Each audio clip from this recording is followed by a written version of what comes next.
Welcome back to the channel. Today I want to talk about some things we can do as deer hunters to increase our chances and have a little bit better success just hunting logically and using some common sense. Before I get into that, I'm going to talk about what's going on in America real quick.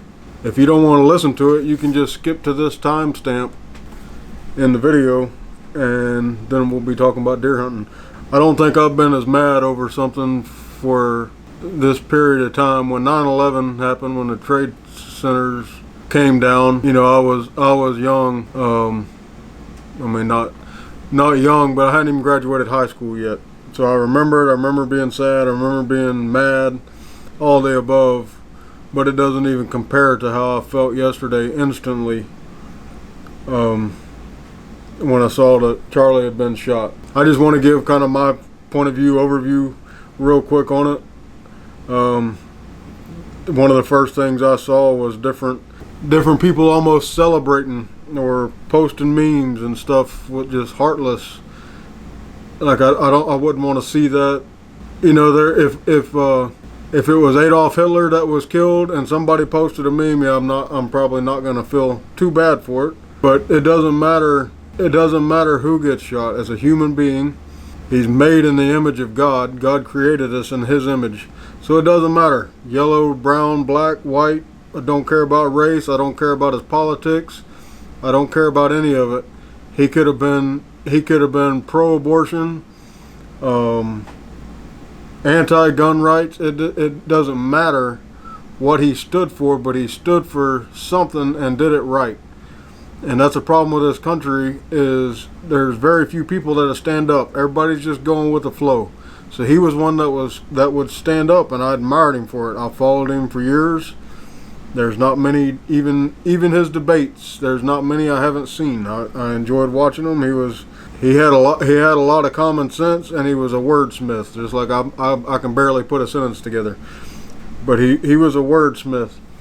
And I really respected him for it. He used words to change a country he loved. So I don't care whether it's which side of the political fence you're on. When somebody's doing something right for what they believe in and gets killed for freedom of speech, that's an attack on America. So I haven't been pissed off for this long in a long time. But anyway, I'm sure the truth will come out, and I'm not feeding into any conspiracy theorist nonsense, any of that stuff. But I do want to talk about something that I would assume the average person that watches this channel, you know, probably spends a lot of time outdoors, maybe not riding the metro bus in New York City, maybe not in cities where a lot of these bad things or the crazy stuff is happening. So we really don't get to see it firsthand. But remember, exactly 18, 19 years old, I've always carried a gun on me. Never had to pull it, never had to use it. Outside of the house, somebody tried to break in my house. It was the first house I'd rented. I think I was 18 years old, and a guy tried to break in, and I had to use the gun. But fortunately, I didn't have to shoot him, pull the trigger, anything like that. Held him till the cops got there. But anyway, if I wouldn't have had a gun, I think that could have gone bad. He was drug crazed and had a big screwdriver. So fortunately, at a young age, I learned a gun may be used, and I was probably 10 years old the first time my dad ever used a gun. He always carried a 357 or 38 when I was young. And same thing, a guy came through the bedroom window at like 1 o'clock in the morning, breaking into the house, and he was halfway in the window when my dad jumped down off the little steps thing and had a gun pointed at his head, and he took off running. But you never know, and those of us that have families, it's our job to protect our families.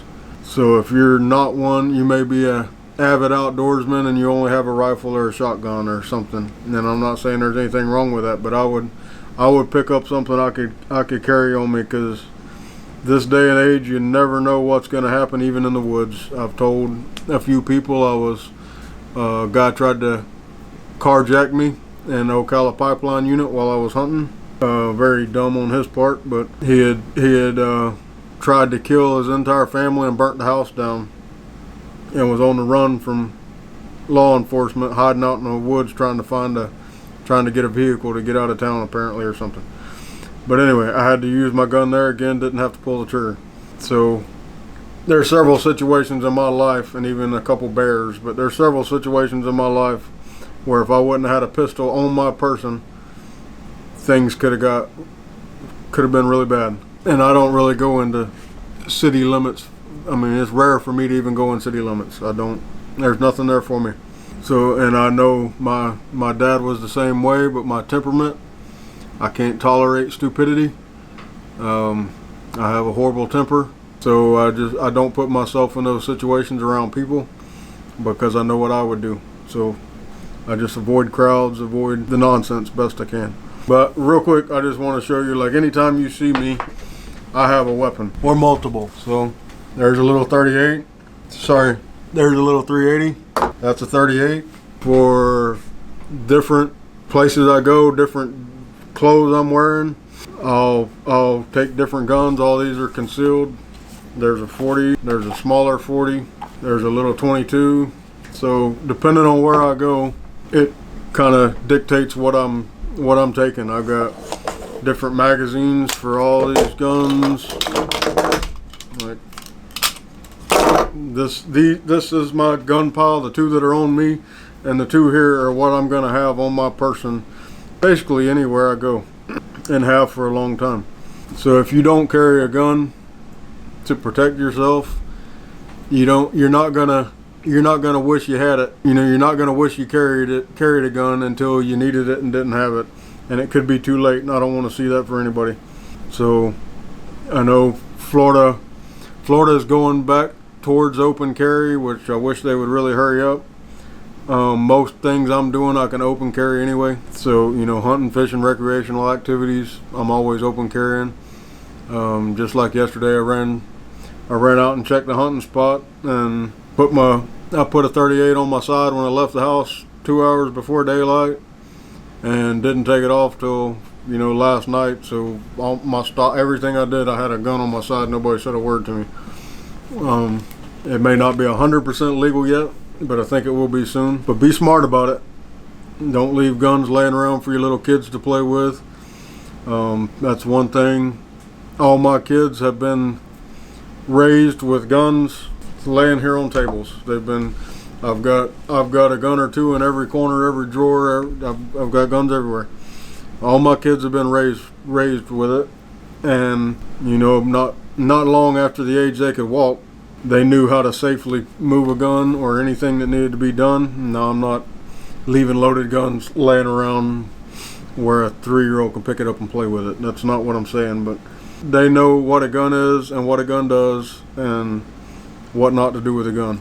So teach your family, show your family, but you need to protect yourself. I obviously don't know what to come from this. I'm sure there's hundreds, thousands, millions, I don't know, of people that are just as pissed off as I am with a little less self-control. I would never advocate for violence. I don't want to see violence. I don't want to see anybody get shot. But something is going to happen that's going to have to change this sickness in our country, or we're not going to have a country left. So I don't know what needs to be happened. If that's all of us need to get more involved in our politics or whatever the case may be, then that's what we need to do. If we have to sacrifice some hunting to go to some meetings, that's what we need to do. But we need to do something. Anyway, not going into all my guns, but obviously in my house I have, you know, multiple ARs, loaded magazines. Another option for a truck is a AR pistol, things like that. It sticks right behind your truck seat, and you have all the magazines. Anything as it gets worse, I'm gonna be better armed. Hopefully it doesn't turn into a civil war or something crazy. And these people pushing for a reenactment, pushing for civil war, pushing for something. A lot of these people need to understand that it's not going to be looking through the scope at your enemy, that of somebody that's trying to do you harm, or somebody that has different views than you and is trying to ruin our country.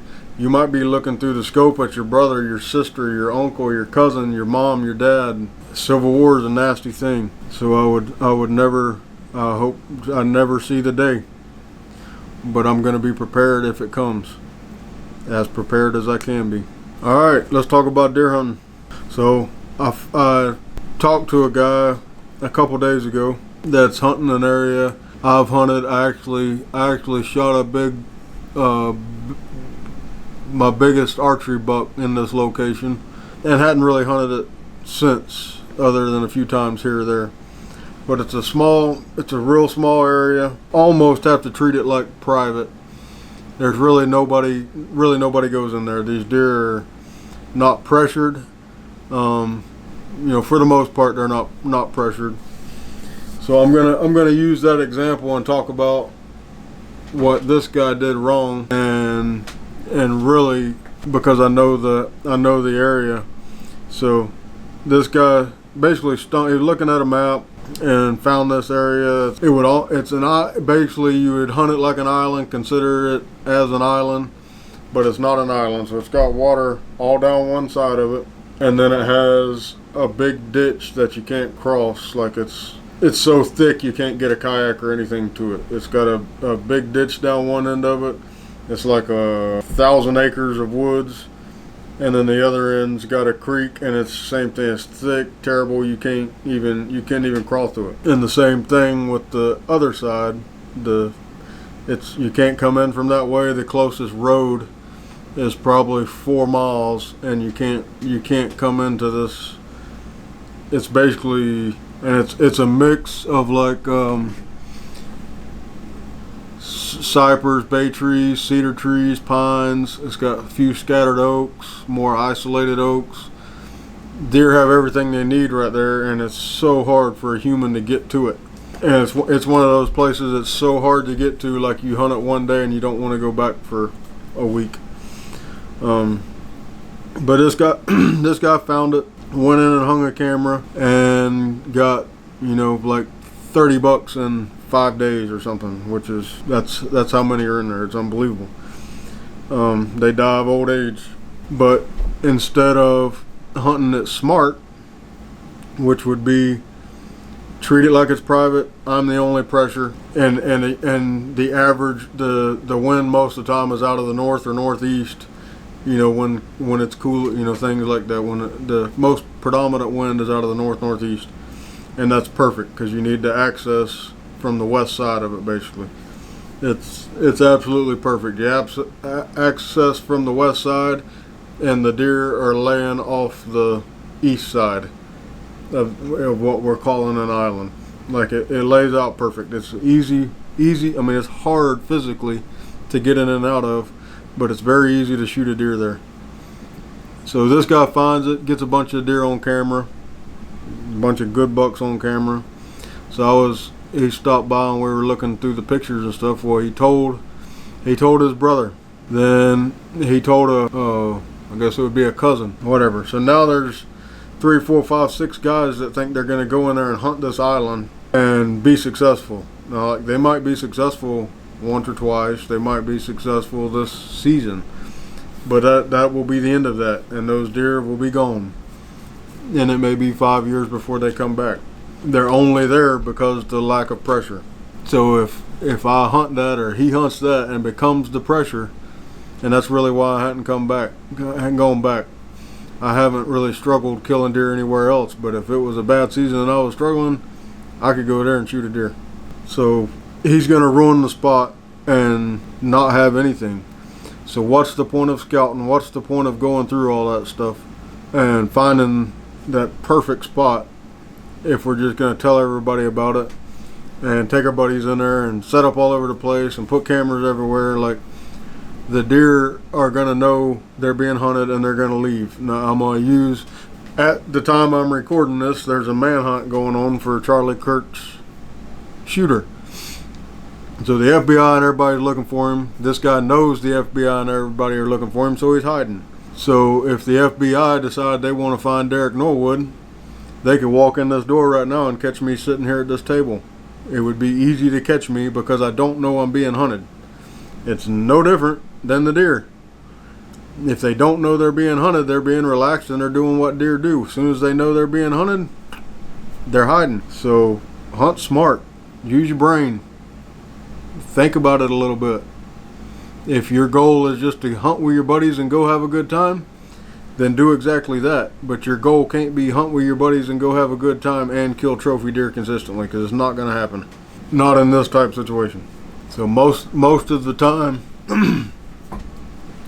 most of the time I'm hunting by myself, which now, well, a long time now, I've had the kids, but it's not like I have, even when we have deer camp, there's 8 or 10 of us there. We're not, I may be hunting way over here somewhere and guys hunting where we're not hunting together. We're not going out there stinking up the woods and all that. Another thing is try to know, even if it's just terrain based and hunting pressure based, try to know where the deer are coming from. So I was talking to this guy. I'm gonna hunt, or may hunt, an area this year, and I knew a guy that hunts this management area, and got to talking to him about it a little bit, kind of just casual talking, but he's the big bucks hadn't showed up yet, but the next sentence is like, the rut is full swing now, and things weren't adding up when I was talking to him. But I kind of scouted out the hunting pressure a little bit and things like that, and how the property lays out. Like, it's basically hunt the pretty terrain, because that's the only terrain that is huntable. The rest of it's nasty swamp, and like you couldn't shoot 5 yards in it if you wanted to. And I recognized pretty quick that most of these deer are getting killed rut, and they're coming from another piece of property. So like nobody's getting daylight pictures for the most part outside of rut. So these guys, it's a low odds, because these guys are going in and setting up, and they may hunt every day for 2 or 3 weeks, or every day a season, or 10 days, whatever it is, to kill a deer that came from 2 miles over here.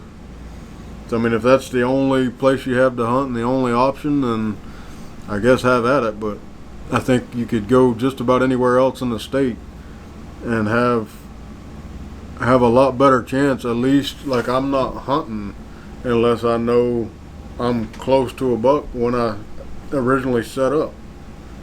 I can't sit there hoping one comes from a mile over here and randomly walks by me. I just can't do it.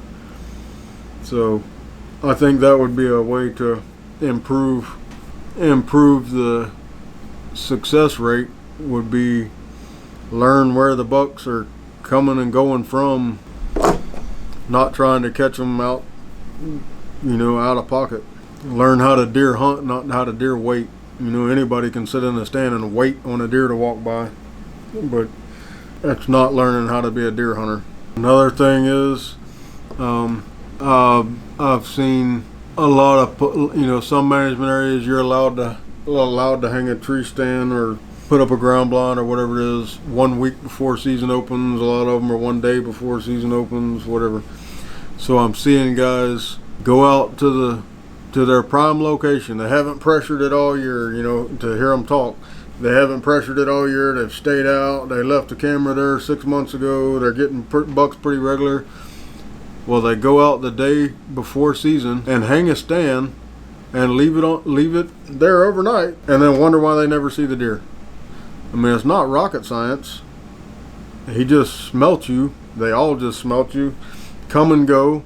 And guys do the same thing with cameras. They'll hang a camera and get all excited because 4 hours later they got 3 bucks on camera, but they never see them again.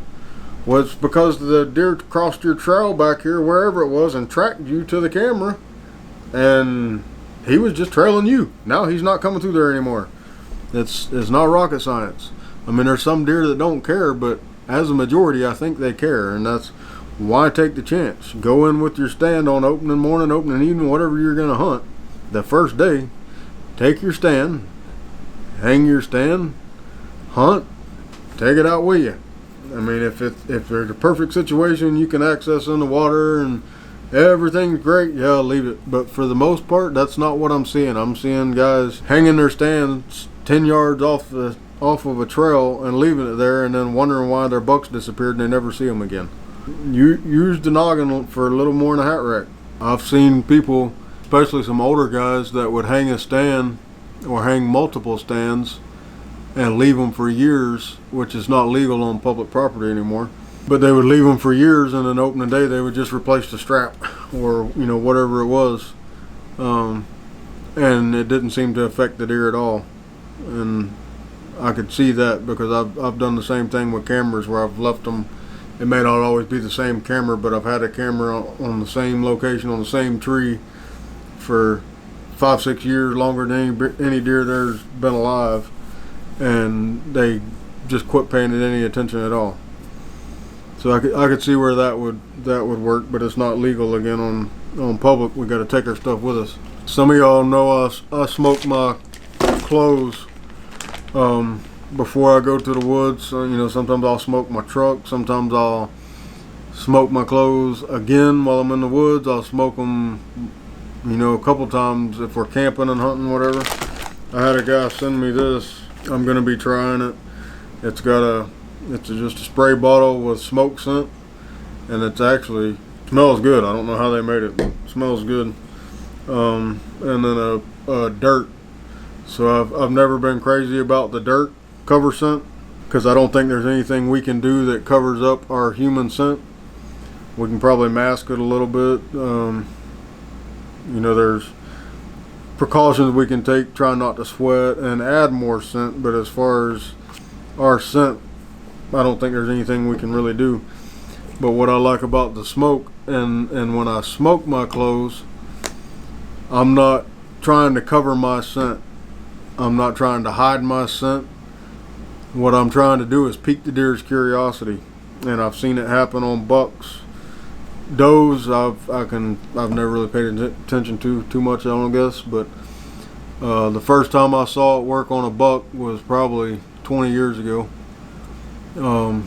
Like he literally, you could see him get my wind and then follow it, follow his nose, searching for the source of the smoke. And I've done that multiple times since then. So I'm excited to try this and see what kind of effect it has. Hopefully it's good, because if it's good, it'll be convenient just to have this in my bag. And after I get set up, I'm not sweating anymore, and I change into whatever I'm wearing and all that for the sit, just to spray some of this on me. But anyway, thought I'd show you all that Swamp King cover scent. But I'm gonna be giving it a try, hopefully this weekend. But anyway, I basically just wanted to give those few examples of not hunting smart and just shooting yourself in the foot before you even get started. So think about what you're doing. If you're hunting big bucks, don't think about it as you're deer hunting. You're not hunting a deer. You're hunting a totally another animal, another creature. You're hunting a species of its own that knows he's being hunted and it's hiding from you. So that's how you have to think about it. If you're just hunting 2-year-old 8 points, then you're hunting deer. Think about it like a deer, and don't have to put quite as much thought into it. But anything you can do to get more hunts out of an area, to not pressure an area, anything you can do helps. And that's one of my biggest things. I avoid people, so we could have 4 of the state records running together and 25 guys in there hunting them, and I'm probably not going to care anything about it, because it's not. I like to hunt deer in their natural state. That area seems to be getting smaller and smaller with the increased hunting pressure, whereas I used to maybe run around on 10,000 acres of a safe zone almost, where deer were just running around. Now that's narrowed down to 150 acres or whatever, where people won't go or can't go or whatever. The key for me for finding big bucks or finding a lot of bucks is getting away from people. I've said before, if I'm getting them on camera at nighttime, then I have nothing. I'm gonna find where he is in the daylight. The exception to that is rut, and we had a good example of that last year. A friend of mine sent me a picture of a real big buck at like 4 o'clock in the morning, and shot him at 11 o'clock that same morning because he had hung up in there with a doe. But I've got a big 10 point somewhere. I don't see him now, but I got a big 10 point. I killed the exact same way. I had him on camera with the doe at, I think it was 6:36 p.m. and I killed him the next morning about 30 minutes after daylight, about 100 yards from the camera. And that was a buck I had on camera 4 or 5 miles away the day before that. So he was cruising trying to find the doe. But anyway, it looks like I'm gonna get to hunt Saturday morning. So good luck to everybody in Zone C. Remember to be courteous to your fellow hunter and let's not have any fights and act like idiots. There's going to be a lot of eyes on us as being hunters and gun owners, and we need to be the ones doing the right thing. We need to be leading by example and start getting rid of this sickness in our country. Anyway, thanks for watching. We'll see you on the next one.